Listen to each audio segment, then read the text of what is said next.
Hi, and welcome to Foster Kinship. Today is one of our first videos that we're recreating for the Foster Kinship Training Institute. This is going to be Introduction on Trauma-Informed Care, and we're really excited that you're here with us. We hope that you learn a lot from this video, that you learn a lot about trauma, trauma-informed care, and that you want to learn more with us after today. So again, today's video is going to be on trauma-informed, or introduction to trauma and trauma-informed care. As far as who are we, Foster Kinship was founded in 2011 to help the 33,000 children in Nevada living with relative caregivers, also known as kinship care. We were founded with a mission to strengthen kinship caregivers' capacity to provide safe and permanent and nurturing homes for children. Foster Kinship is the only organization in Nevada exclusively serving grandparents and other caregivers of kinship children. So basically, if you have a relative's child in your home or a friend of the family, we're here to support you. And thank you for being here. For today, with this course, our learning objectives are to understand what is and what is not trauma, to gain a basic understanding of trauma-informed care, to understand the history of trauma-informed care, and to understand how trauma-informed care can be beneficial to the parent-child relationship.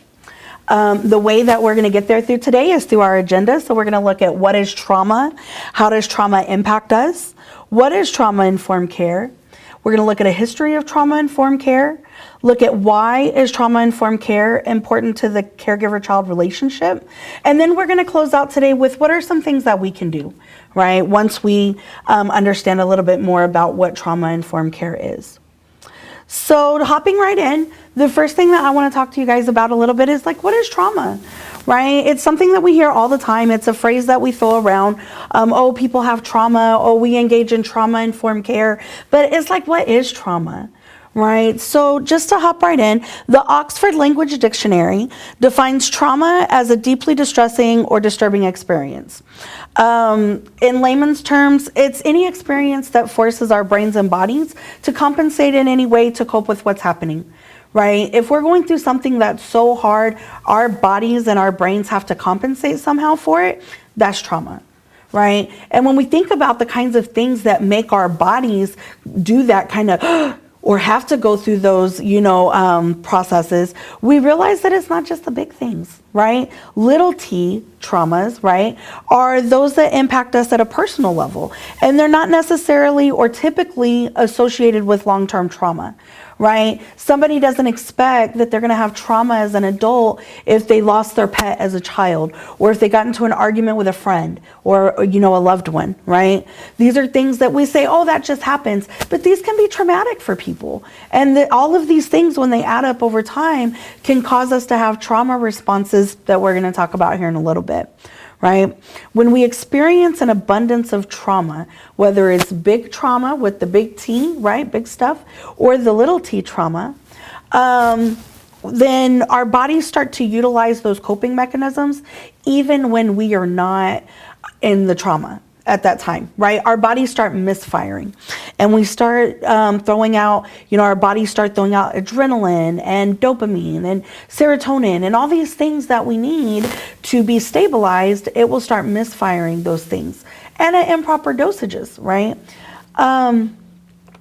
And so examples of trauma that we see up here, right? We do see the big things. We see divorce. We see the death of a loved one, right? In our cases with kinship caregivers, our kiddos have been removed from home. But it's not just that stuff, right? On this list, we also see things like sudden change, having our lives change really quickly without a lot of say-so, right? Extended periods of stress. These things, even though they don't seem like life-shattering, altering things, over time can cause us to be in a traumatic place, right? And so what we want to also be clear on, and you'll see up here, is trauma is not abuse. Right? So a lot of people will say, oh, I wasn't traumatized. I had a great family growing up. My mom worked really hard to take care of me. My daddy worked 3 jobs to put food on the table, right? When we start to learn about trauma and what trauma is, we start to realize that We've all experienced some trauma in some ways. And I hope that after today, if you're one of those people that feel a little guilty maybe about saying you've experienced trauma because you feel like that indicates that you've been abused in some fashion, or you have, maybe bad family issues, right? That means somebody did something bad to you. That's not what trauma is. Trauma is all the hard things in life, right? And when we start to kind of grasp that, and hopefully as we go through more today, you'll begin to realize that most, if not all, people have experienced trauma. If you've had a loved one pass away, that's trauma. You had a pet pass away, that's trauma. Have you had to move, schools and move to a whole different neighborhood, and it suddenly, that's trauma. Right? And that doesn't mean anybody did anything bad or wrong. Death happens, right? We lose people. We do lose pets. Those things happen, and nobody is usually at fault for those things. It's still trauma. So I hope that today, part of what you take away is that you can acknowledge being traumatized without A, having a bunch of overt symptoms, and B, without that meaning that something inherently bad happened to you. It just means that something hard happened that your body had to cope with. Oops, let me go back one. So when we look at what can be trauma, right, we see a lot of things up here. At the top, we see adverse childhood experiences, which studies have been done around these ACEs, adverse childhood experiences. And these say that the more of these that somebody has experienced in their lifetime, the higher the likelihood that that person is to suffer from things like heart disease and diabetes, poor academic achievement. They're more likely to be engaged in substance abuse, right? And so ACEs are things like divorce, violence against a parent, emotional abuse, incarcerated family members, right? The physical neglect, physical abuse. And then it's also things like the adverse community experiences, right? Discrimination, community disruption, lack of social capital, right? All of these things don't indicate something bad or wrong. Some of these are just realizing maybe our status right now within the world, right? We realize that we live in maybe poor housing. We don't live in we're living in what's considered affordable housing. Or maybe we realize that we live in poverty, or we become discriminated against, or see somebody else become discriminated against, right? So regular abuse does typically constitute trauma, right? Substance abuse, physical abuse, the things that you see up here, but it's so much more than that. And so once we start to realize that trauma is it's so much more than just the big stuff, right? Soldiers going to war, right? That's how we started with trauma-informed care. It started with soldiers coming back from Vietnam and having these, radical personality changes. But we realize over time it's not just that, right? It's the small stuff day over day piling up on us. It causes our bodies to have reactions. That reaction is trauma. And how does trauma impact us, right? So say you're at a point now and you're like, Trista, I get it, right? I believe trauma is real, right? And this is how it impacts us. Or I believe that it does impact us. How, right? There's a variety of ways. It impacts us socially, right? We can become withdrawn. It can be difficult to form relationships. We can become depressed, right? ADD, things like that. Behaviorally, right? Lashing out, being rageful, things like ADD, behavioral issues, right? These can come from trauma. Emotionally, right? Trauma is like a roller coaster. Sometimes you feel angry, and it's kind of like the stages of grief, right? You get angry, and then, you can get depressed, and you can feel despair and sadness over it. And then the whole time, usually, you're also expected to do things like still go to school, still go to work, still got to clean your room, still got to be respectful, right? So we have this roller coaster of emotions, and we're still expected to pretend sometimes like nothing's going on. Next is psychologically, right? For people who have experienced trauma, Psychologically, there's a higher potential for mental illness, right? There's a higher potential for chemical imbalances, things like that. Biologically, we're going to talk about this a little more in a second, but trauma impacts us all the way down to our genes. And so the study of that is called epigenetics. I am going to talk about that a little more in a moment. But trauma impacts us all the way down to a cellular level.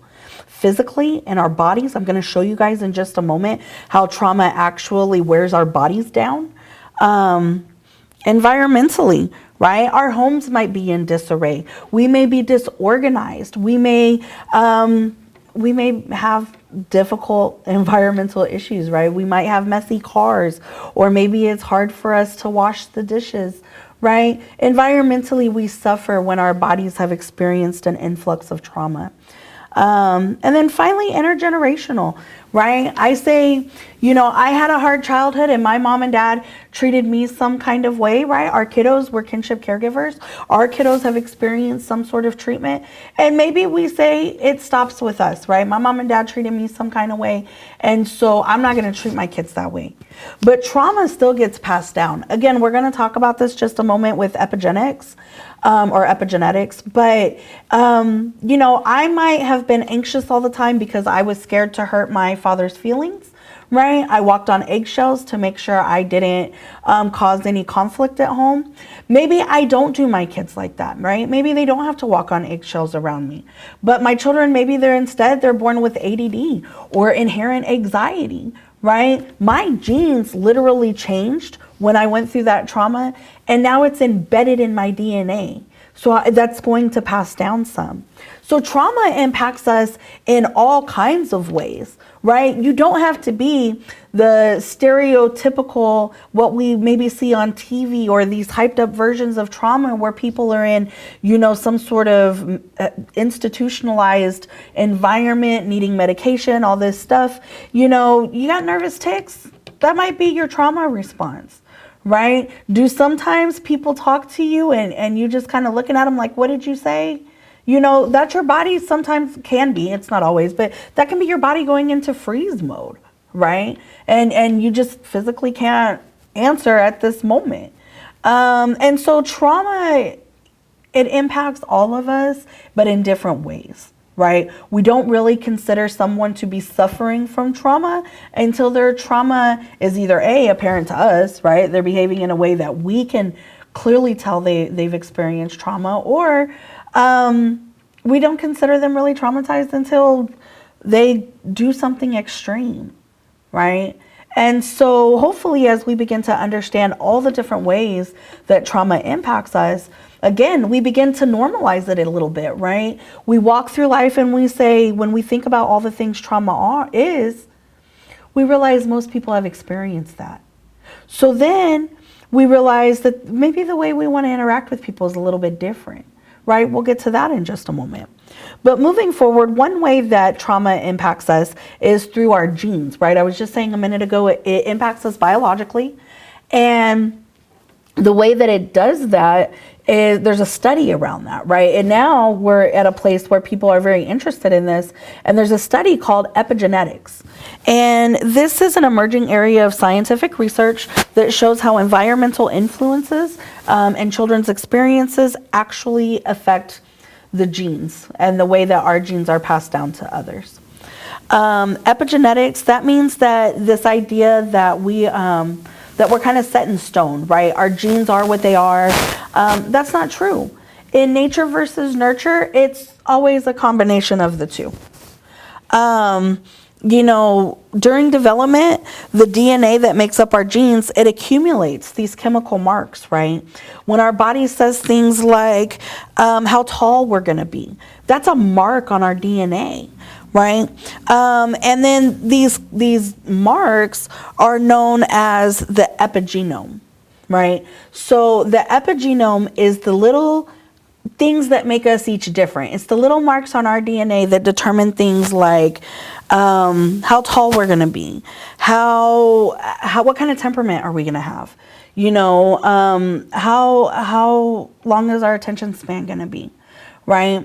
And the experiences that we have actually can change these chemical markers on our DNA. This explains this rearrangement and this marking of the DNA, these chemical marks that get put on the DNA. These are things that explain why identical twins behave differently, right? They each have little different marks based on their experiences since they've been born, right? So maybe one was touched a little more than the other, maybe one, because two people are never treated exactly the same, right? And those small changes in behavior can put those chemical marks on the DNA, and it's going to determine the behavior of these two individuals. Well, because they each had different experiences, even slightly, it's like the butterfly effect, right? They're gonna blossom in different ways. Our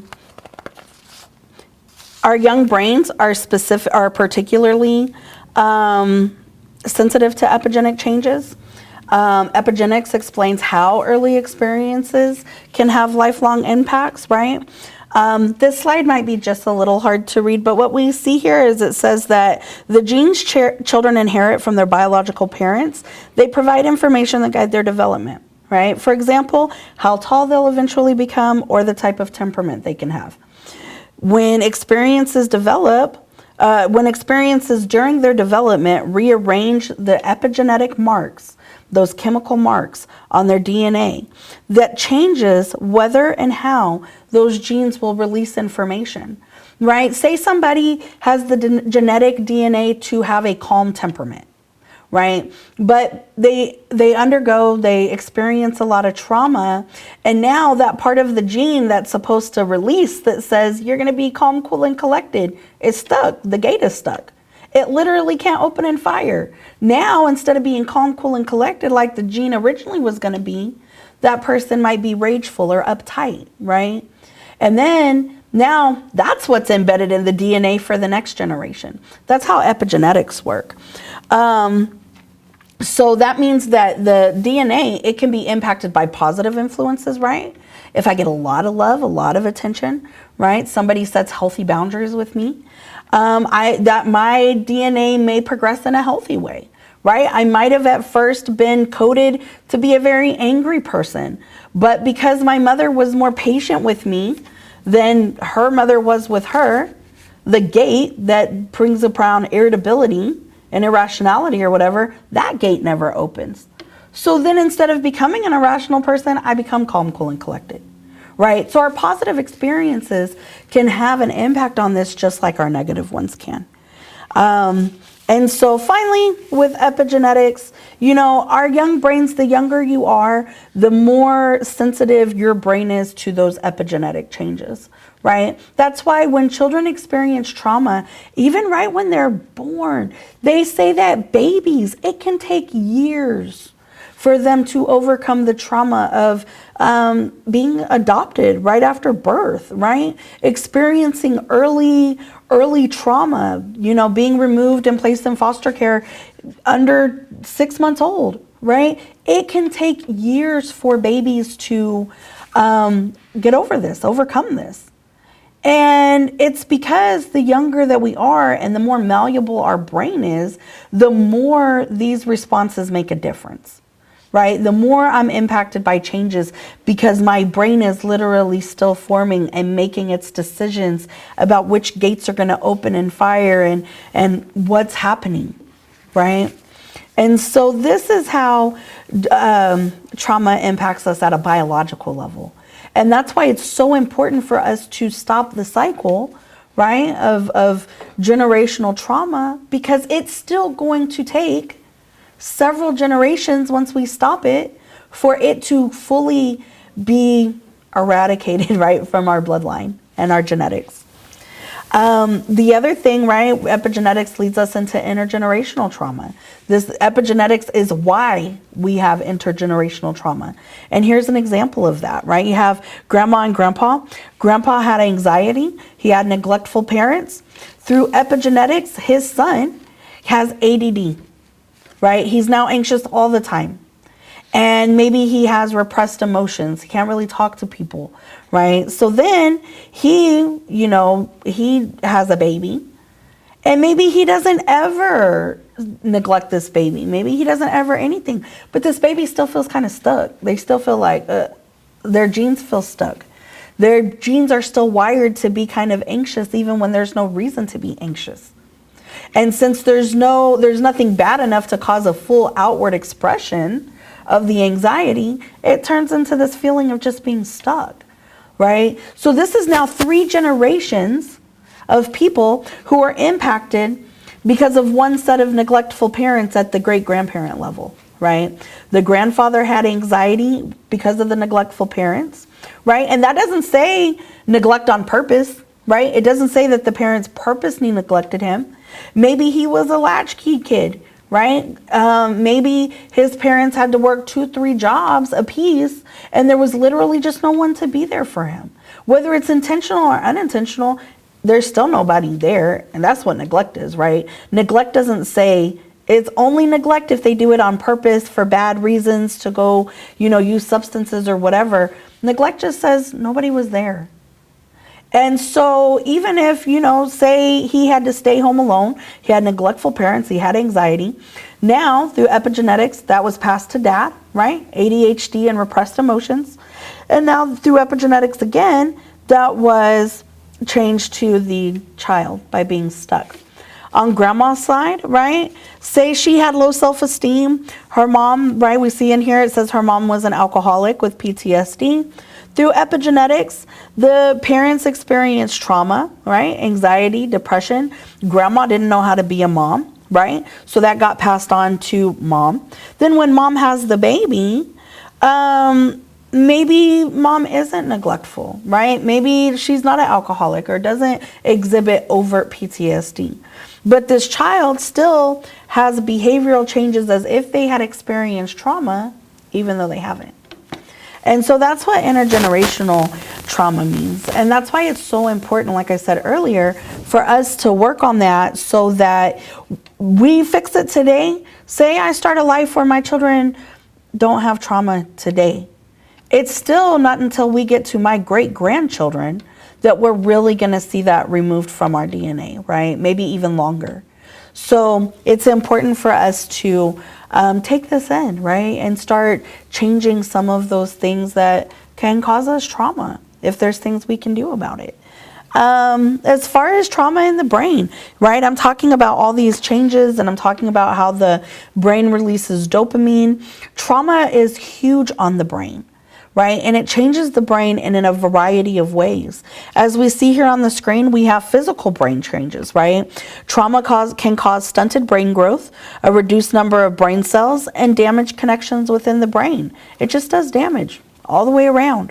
Impaired emotional control, right, can cause brains to be able to become unable to process emotions. Right? This leads people to have mood or behavior disorders.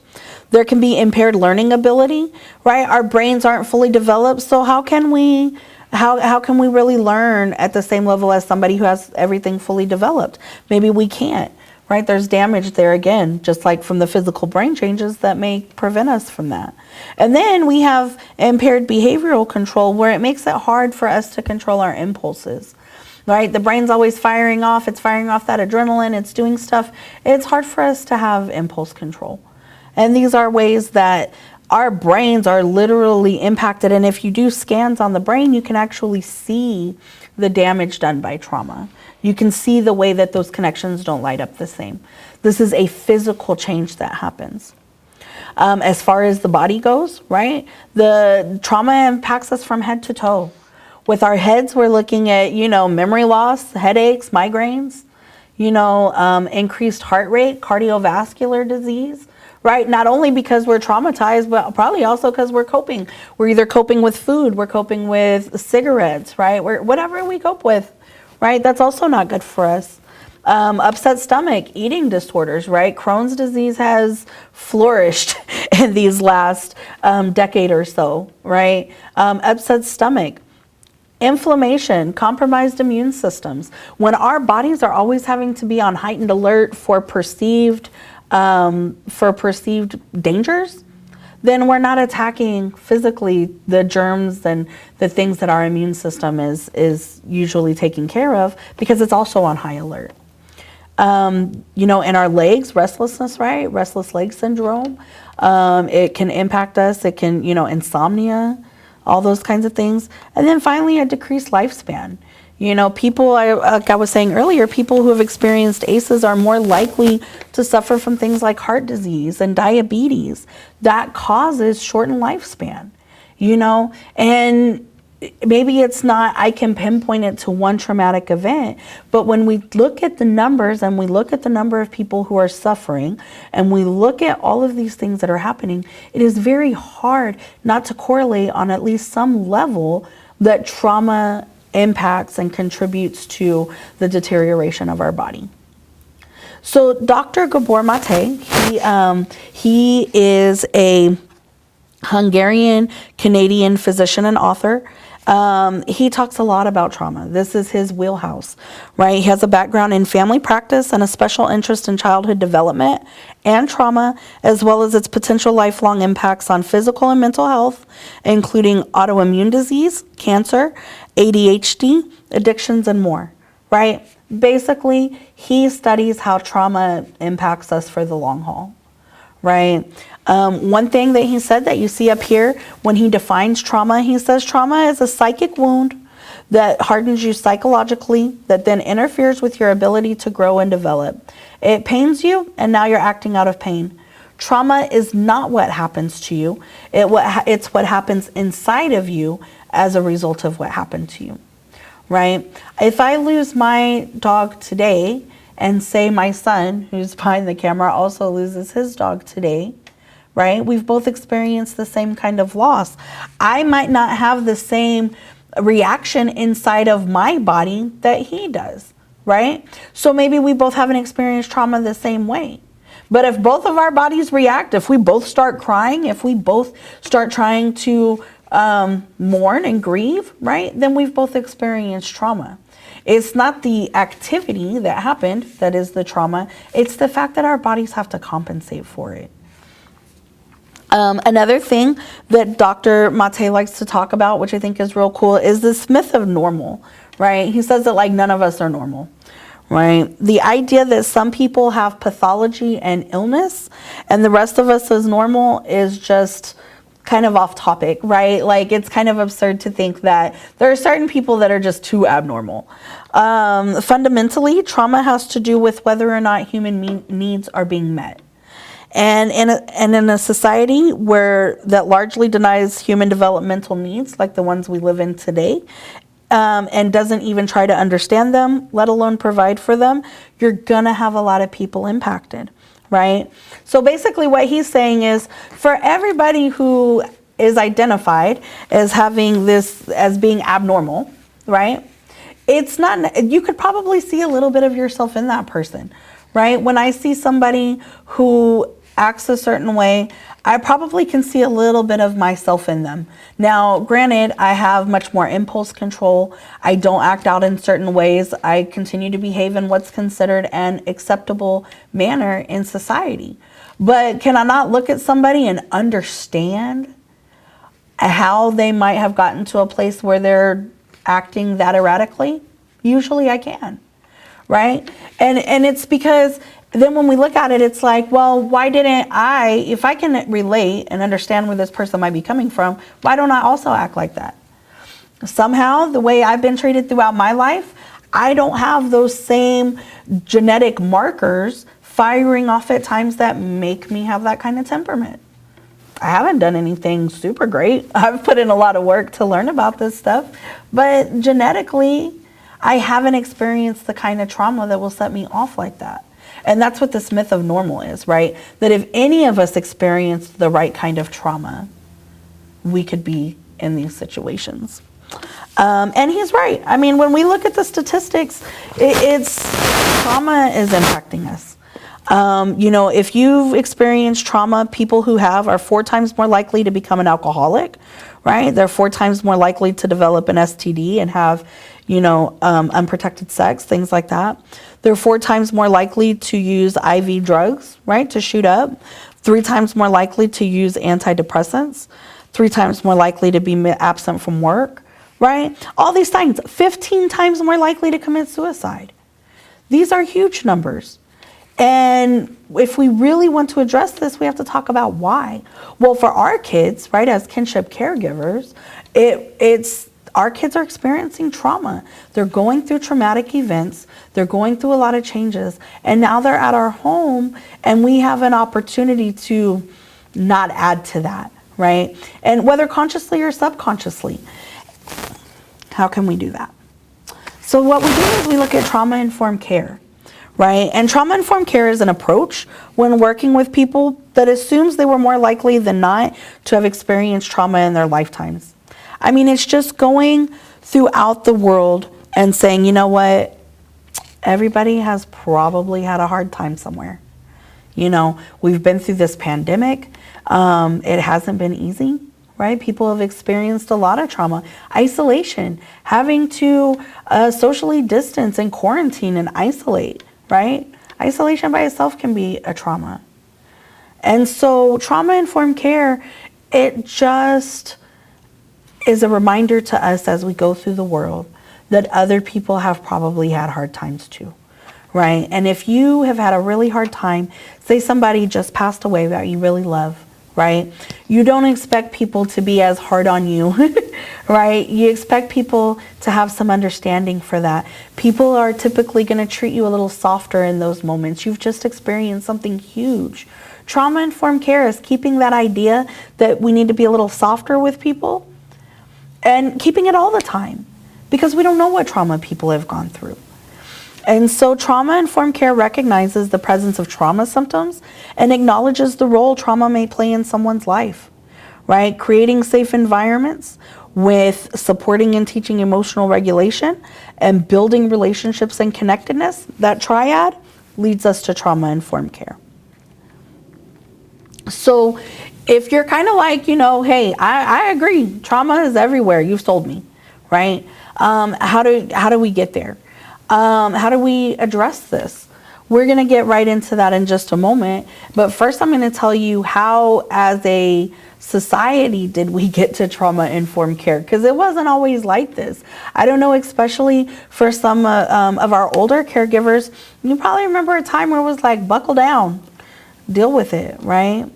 There was no big focus on mental illness or, you know, trauma, things like that. This idea of trauma and trauma impacting us really didn't come around until the 1970s with the Vietnam War.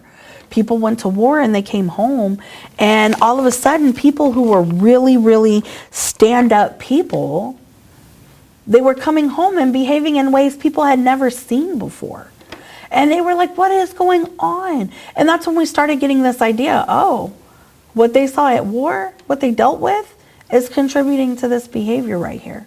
What is that? They actually used to call it like post-Vietnam syndrome or something like that. Like, it wasn't even called trauma, but we recognized that the experiences that those soldiers had led to these other behaviors. And so we started to study it. And in 1985, we had the International Society of Traumatic Stress Studies. You see that here, the ISTSS, if that's not long enough, right? And so basically, like I was just saying, soldiers were coming back and they were becoming people we had never seen before. Some of them were becoming criminals, right? Some of them, they were no longer able to sustain and hold jobs, becoming homeless. There was like this epidemic of veterans, and we're all like, and people were like, what is going on? In one case specifically, there was a soldier named Dwight Johnson, who he kind of became the catalyst for this institute or society. He was really known as a stand-up guy before he went to Vietnam, known for being very soft-spoken, respectful. He came home and his mom said he just wasn't even the same person, right? He started stealing, yelling, he couldn't hold a job, became homeless, all those things that we know from veterans. And eventually he ended up getting shot and killed by the police. You know, he robbed a store and the police ended up killing him. He shot at the police, they shot back. Oh, no, I'm very sorry. Let me take that back. He did not shoot at the police. He threatened to shoot at the police and never even fired a shot. After this, the International Society for Traumatic Stress Studies was created for us to explore more how trauma impacts people, right? And at first we weren't even accounting it to everybody. This isn't something that everybody suffers with. This is an abnormality that soldiers are suffering with, right? We didn't look at it as something that impacts everyone. And then in 1989, we're studying it and we're looking at the way soldiers are impacted. And in 89, the VA, they established the National Center for PTSD. They say, you know what, there is enough evidence that this is happening. We're going to create a center to study this more and to provide support and assistance to soldiers that are going through this, to veterans that are going through this. Now, the quality of that care, right? Another discussion for another day. But this was the first step in moving towards this idea of trauma-informed care. In 1995, we start looking at more and saying, you know, soldiers aren't the only people acting like this, right? Soldiers, Vietnam veterans aren't the only ones coming back stealing from people, acting like this, right? Other people also behave like this. And this is where we start to get the idea that trauma is correlated to poor health, right? And we start to get this idea that maybe it's not just soldiers that are impacted by trauma. Maybe other people are impacted as well. In 1999, this huge revolution for trauma-informed care comes because we have Dr. Purvis and Dr. David Cross, who started with the Hope Connection. This was a research and intervention project that started at TCU in Texas, and it started as a summer camp for adopted children who had experienced early orphanage care. These children were known to have issues, ADHD, they were having poor behavioral outcomes, things like that. And the results of this study, just by going and focusing a little on their trauma, being gentle with them, talking to them, right? These results were remarkable. And they sparked this compelling scientific journey, right? It validated that soldiers are not the only people who experience trauma. And soldiers are not the only people who benefit when we address trauma.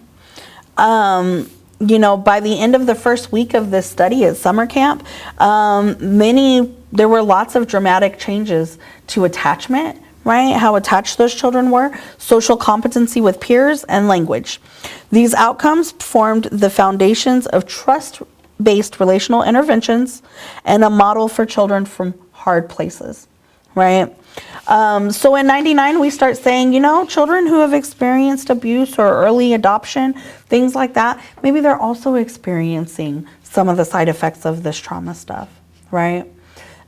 This is around the time, you know, from 99 to 2016, this idea of trauma-informed care kind of starts flourishing, right? We say, okay, students in classrooms might be behaving this way because of trauma. Young people from foster care, right, might be behaving like that because of trauma.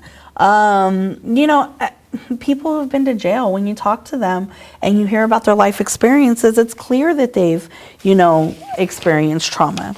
So when we see the growth around trauma and trauma trust-based relational interventions, we see that growing and we see it becoming more mainstream. We see people wanting to know more about it and apply it to our lives. Then in 2016, TCU, they actually named their institute the Karen Purvis Child Institute in memory of Dr. Purvis. She was a pioneer in this work, and unfortunately she passed due to cancer. And TCU named the institute after her, where they still work very hard today to learn more about how trauma impacts us. And so when you see, right, this idea of trauma came from hard trauma. You know, it's kind of, it begins to become understandable why people associate trauma with abuse, because that's how trauma got its foot in the door, right? Soldiers went over and killed people, did things that were unspeakable, and they came home traumatized. It was these big actions that led people to start looking into it. But now we know that trauma is not all of that, right? Trauma is those other things that we talked about, those little t traumas. And so that's just a little bit of how we got there. right? How did we get to this idea where trauma-informed care and trust-based relational interventions and all these terms that I'm throwing out, how did we even get to this place where they're kind of normalized, right? That's the history. And so far today, I hope that in talking about what trauma is, right, I hope I've convinced you a little bit, at least, like, yeah, our kids have experienced trauma. I've probably experienced some trauma, right? Now we know a little bit about how we got here. And so the next question becomes like, why? Why should we embrace this trauma-informed care stuff? Trust, I'm with you. Trauma happens. Why? Why should I embrace this idea of trauma-informed care that you're talking about? Well, the main thing is trauma-informed care, when you really start to learn, look, when you learn to help heal other people, you also heal yourself. You know, at our mosque, we always say when we serve the people, that's also healing for our own souls, right? Same idea here. The more you learn about trauma-informed care and how people in the world need grace and mercy and compassion, and they need to be treated, not given passes and stuff, but just approached differently to hopefully elicit a different response, right? Trauma-informed care fills our cup. It helps us realize that we're also worthy of that same thing that we're saying everybody else is worthy of, right? I'm telling you, you should go into the world and think about trauma-informed care most, if not all of the time, because most, if not all of the people you interact with have trauma. That means you too. That means that you're also worthy of that same care and compassion that we're telling you that your kiddos are deserving of, that if you come to our licensing classes, we'll tell you that parents are deserving of, right? You are also deserving of all of that. And learning about trauma-informed care will help you fill your own cup. It will help you keep your cup full, which is really important in these situations when we're kinship caregivers, because our kiddos have already seen a failed example, right? Now they're looking at us for a new example, and this will help us give that to them, right? Self-reflection. You know, looking at trauma-informed care really helps us take stock of what are our triggers, what are things that set us off or that we're sensitive about, or, you know, where are we? You know, through self-reflection, I realized over time that, like, when I deal with my kids, they can there's certain things they can do, right? They can kind of eye roll a little bit. Oh, sorry. They can eye roll a little bit, right? Maybe they can walk off and wait 10 minutes before they get started. Certain things don't bother me, right? When my children yell at me, it bothers me. Not just from okay, I'm annoyed as a parent, you can't yell at me, that's not okay. But it sets something off inside of me, right? Because if that wasn't my trigger, it would be just as bad as if they had rolled their eyes, right? Which doesn't really set me off. I'll be like, okay, all right, keep it moving, right? But when they yell, that brings out something different in me. When they say certain trigger words, they don't even know what they are, but when they say certain things to me, it triggers me. And by knowing that, I can help keep myself from getting overworked up, right? When I know my kids are gonna start yelling, stop. Come back in 5 or 10 minutes, right? I need a break. I need a break, right?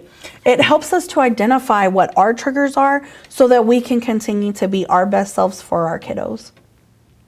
Third, you know, when we break the cycle of generational trauma, radical healing begins. You know, my house is I got 3 kiddos, and then we usually have some other kiddos, right? Our house is kind of the community house. But, you know, over time, my children are able to talk with me much more than I was able to talk to my parents, right? They don't always feel like it and they don't see it, but they're able to communicate with me and talk to me so much more than I was able to talk to my mom and dad. And my hope is that their children will be able to talk to them even more than they were able to talk to me, right? And so when we just start, the healing just has to start somewhere, right? And simply by, like, I apologize to my kids often. Tell them I'm sorry. I shouldn't have said that. I shouldn't have done that, right? That creates healing. That teaches my children that they're worthy of somebody apologizing to them. It teaches my kiddos that they're worthy of saying, I don't want to be treated that way, right? I wouldn't even let my own mom would apologize if she treated me that way. I'm not going to let you treat me that way. Breaking the cycle of generational trauma comes with an enormous benefit to our kiddos. And that's what trauma-informed care does. It gives our children permission to tell us how they feel, right? It gives them permission to talk to us about the hard things, right? It builds rapport with them so that they understand that we're maybe not necessarily their friends, but we're in this middle place. I'm your parent that only wants the best for you. When I come and discipline you, it's not because I want power and control. It's because I want to guide and educate, right? That's what trauma-informed care brings us. And I promise you, it changes the relationship. It helps to improve things. It sets our children up for success. You know, my background outside of training these classes is I was raised in foster care.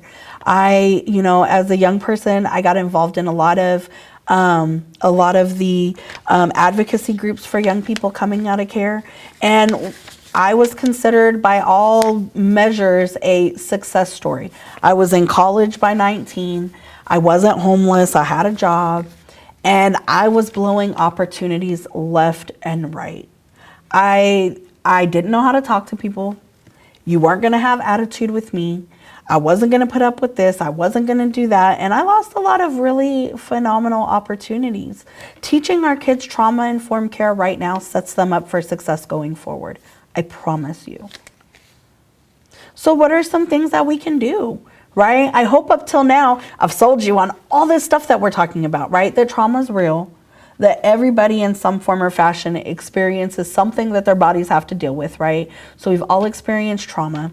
We know kind of how we got here, and we know why, right? Why is this a good thing for us? I hope that all the things I've shared with you today, that you can agree on at least most of them, right? I hope I've been able to draw you into buying into trauma-informed care. And so now what are some things we can do? Let's wrap up with that, right? Trust-based relational interventions is the name of the game when it comes to trauma-informed care. Basically what you see here is at the top, we have the adults, kind of, right?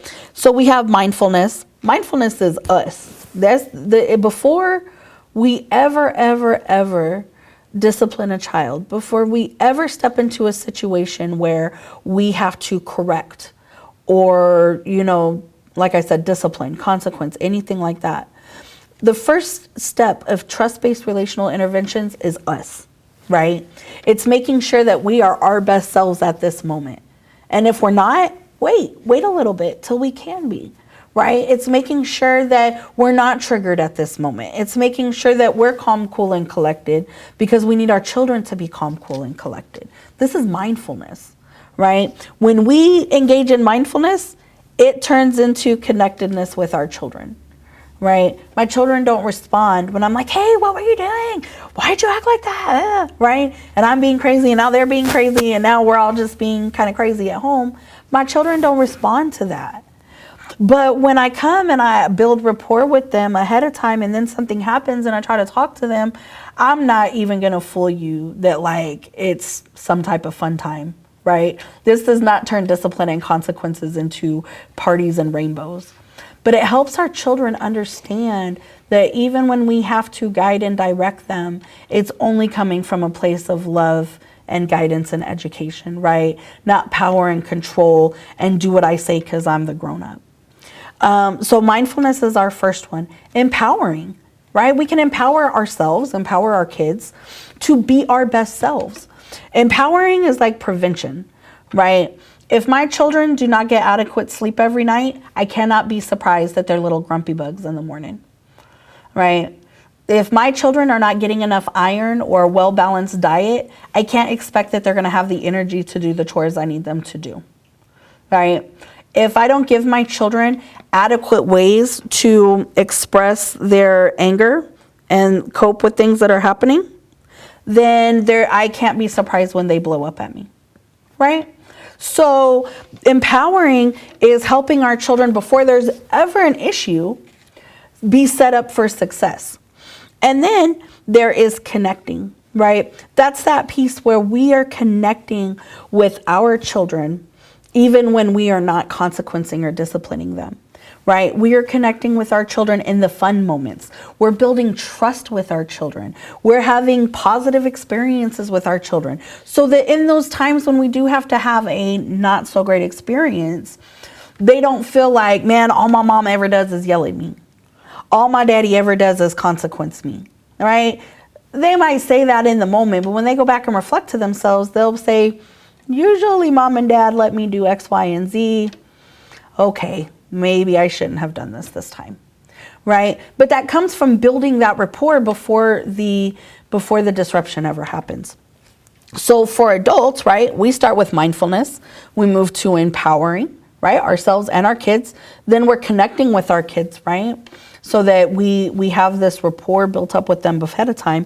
And for our kids, it trickles down to this other piece, right? By being mindful, we're going to connect with our children, right? By empowering ourselves, we're also going to empower them. And through both of those, we're going to show our children an example of how to be mindful. And when we do all of those things, we start to see changes in behavior. Not only for ourselves, let me tell you, the biggest behavior changes I saw when I implemented trauma-informed care and like in my daily life was from me, not from other people. I realized it changed the way that I started out conversations with people. It changed the way that I saw things before I ever had to approach them and deal with them, right? The most of the behavior changes I saw started with me, and then I seen other people change along the way. With trauma-informed care and TBRI, we're going to gain a sense of self-awareness, right? And self-awareness is having an accurate understanding of ourselves. That's knowing our strengths, challenges, values, emotions, and hopes for the future. When kids and teens have stronger self-awareness skills, they are better equipped for success. When our children are self-aware, it's much harder to lead them astray. When our children are self-aware, they're much less influenceable. When our children are self-aware, they have a stronger spirit of discernment, right? There are so many benefits to teaching our children how to be self-aware. You send them out in the world. If our children are self-aware, it is going to be much harder for other people to try to convince them that they're whatever the world wants to tell them, right? Because you've already intentionally taught them self-awareness. And they know to say, whatever you feel about me, whatever version of me you've created in your mind, that's not my responsibility, right? It's my responsibility. That's your responsibility, not mine. That comes from self-awareness. Self-awareness says, right, if somebody calls me tomorrow and tells me that my child was at school and he stole a wallet and he cussed at somebody, maybe not with 100% certainty, but because I spend a lot of time with my children and I'm self-aware, and I'm kind of self-aware for them too, I know that it's more likely that my son probably did cuss at somebody, but he ain't stole nobody's wallet, right? I know this. I know this because I've taken time to really intimately get to know not only his strengths, but his challenges too, right? I know that my kid doesn't have that character defect, right? Or at least not up until now, right? And so I know, and then I know about myself too. I take my own stock of myself. Now I can better help my children do that. So self-awareness comes with trauma-informed care, a lot of self-awareness, but it's a good thing. It really helps over time. It helps in so many ways. It helps you not to take less than you deserve, right? It helps people not be able to like gaslight you.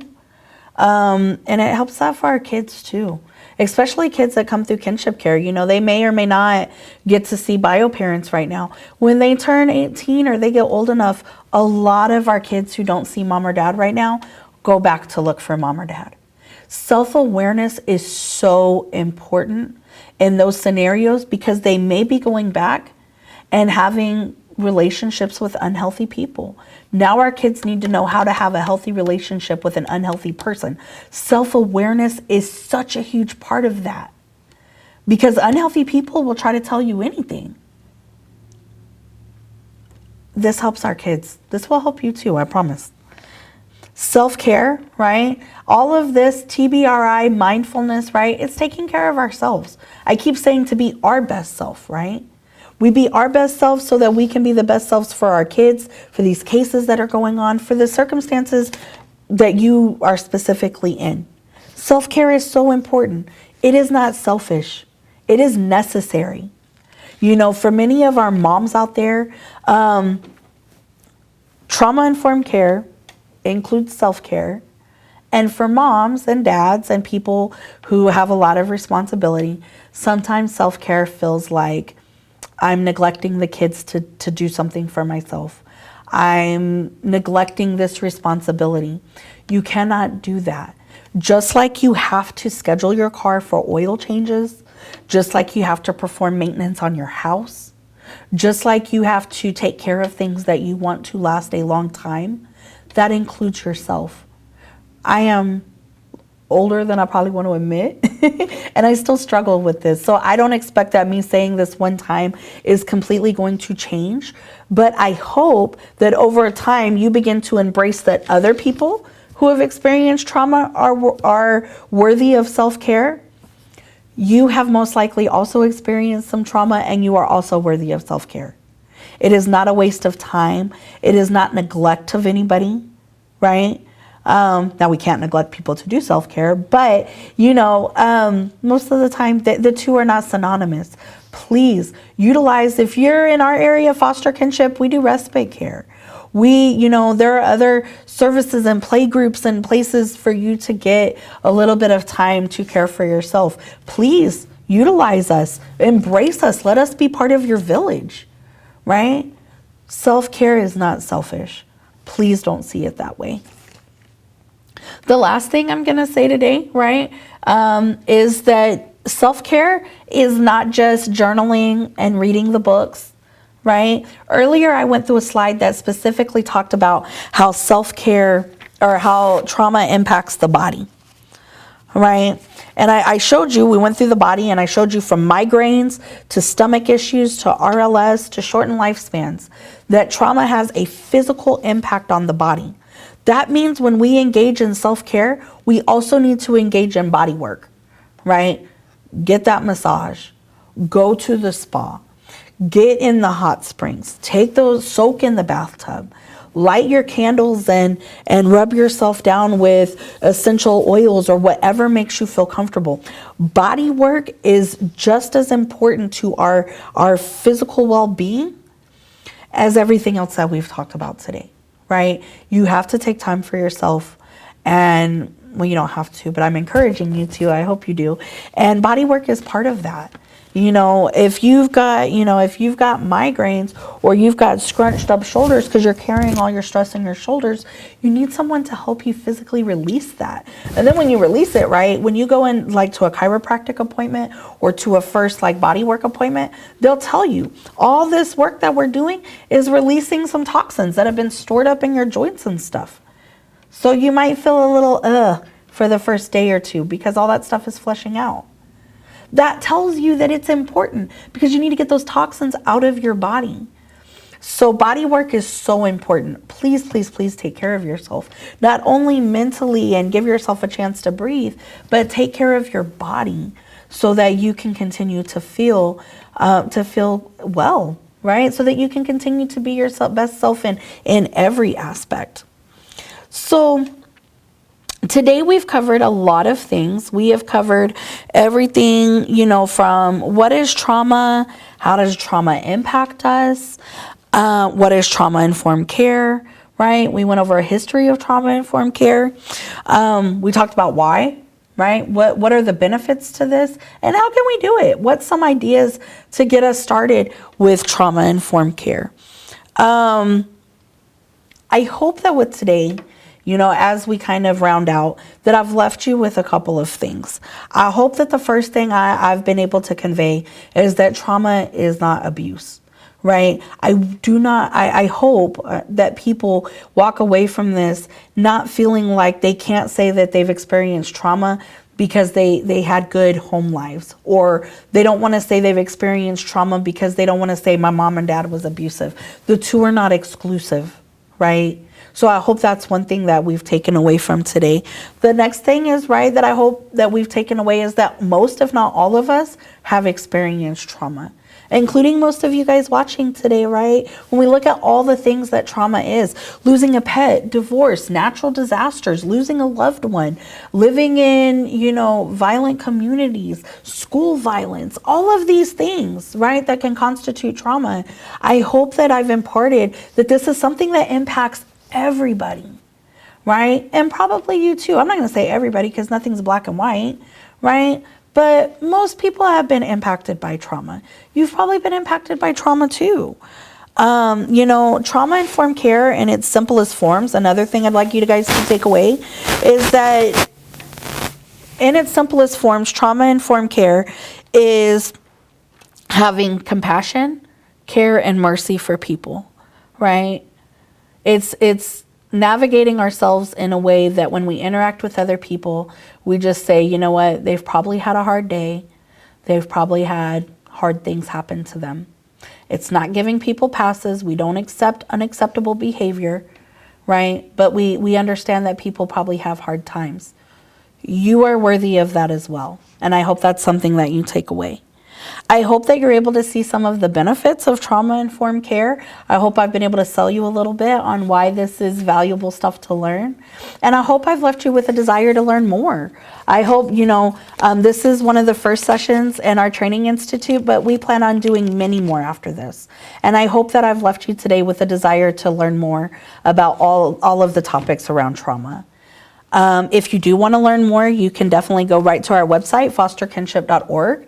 On there, we do have a link for the Training Institute. We also have a lot of resources for trainings and licensing and all of that kind of stuff. Like I was saying earlier, we offer a ton of support and resources from our pop-up shop where people can get clothing and toys and pack and plays and stuff they need for their kiddos, to respite care if you need a little bit of respite so that you can do what you need to do or take a break. We offer that. We offer support groups for kiddos and grown-ups.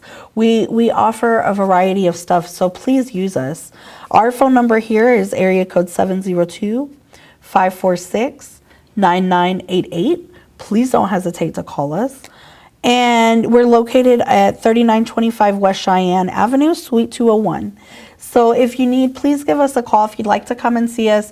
We do walk in sometimes. Please join our Facebook group, Nevada Kinship Caregivers. We would love to have you guys with us. And if you need to come up and see us, please just give us a call. We do walk in sometimes, but we normally make appointments so that we can give you our undivided attention. So again, this has wrapped up our first training series on Introduction to Trauma-Informed Care. I really hope that this has been a benefit to you guys today, and we look forward to sharing much more information with you guys in the weeks to come. Thank you, and I hope you guys have a great week.